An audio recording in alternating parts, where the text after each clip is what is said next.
Bonsoir et bienvenue dans La Petite Librairie, l'émission qui parle de petite littérature avec des petits livres qui ont un petit succès.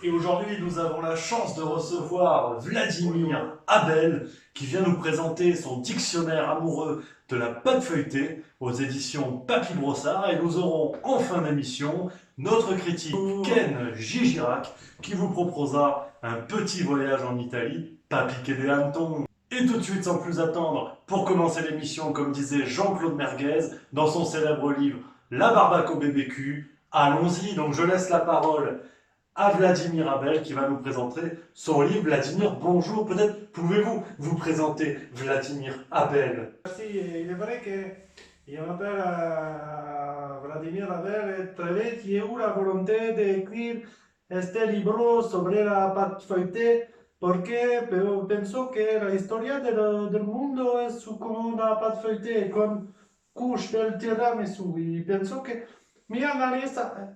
On nous dit que on n'a pas forcément énormément le temps. Merci Vladimir, on reviendra vers vous un peu plus tard. Je laisse bien sûr la parole, vous l'attendez, c'est assez énorme en studio que tout le monde garde son calme. Je vois les deux personnes présentes qui sont assez dingues. Je laisse la parole à notre critique littéraire de La Petite Librairie, hashtag LPL sur les réseaux sociaux. Alors Ken Gigirac, de quoi tu nous parles aujourd'hui? Bonjour, merci Fred, merci Fredo comme j'aime à t'appeler. Alors aujourd'hui je vous ai sélectionné un livre qui me paraissait assez essentiel, assez crucial par les temps qui courent, et ce livre n'est autre que le magnifique roman Les pizzas de Maria Luisa. L'auteur, donc Maria Luisa, est une femme qui écrit des livres, notamment son livre Les pizzas de Maria Luisa. Donc, si on commence dans cette critique, merci Fred, merci Fredo.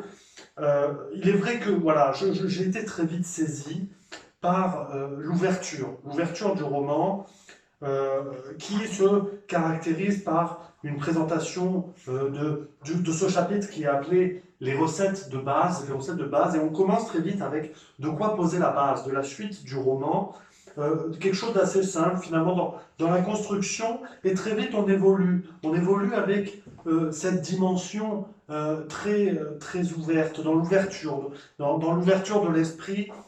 Bonjour.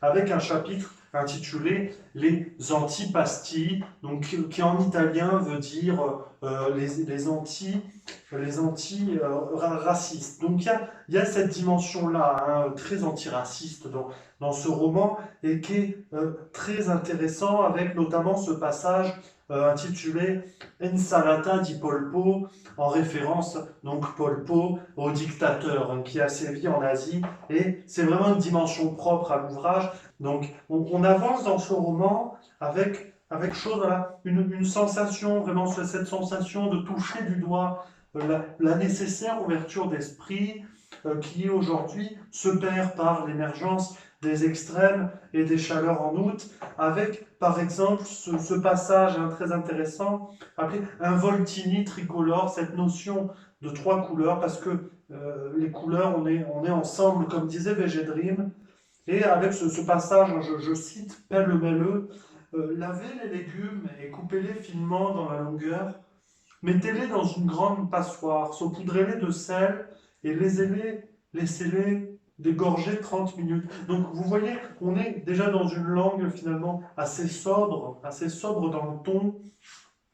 Et plus on avance, plus on arrive vers la partie cruciale du roman, qui n'est autre que celle intitulée Les pizzas. Les pizzas, avec ce chapitre qui restera, je pense, dans les annales, non pas sur le plan anatomique, mais sur le plan historique, avec ce passage appelé Pizza Napoletana, je vous le montre à l'écran, avec cette référence à peine voilée à Napoléon, Pizza Napoletana, Napoléon Bonaparte qui, comme tout le monde le sait, a fini sa brillante carrière dans l'immobilier.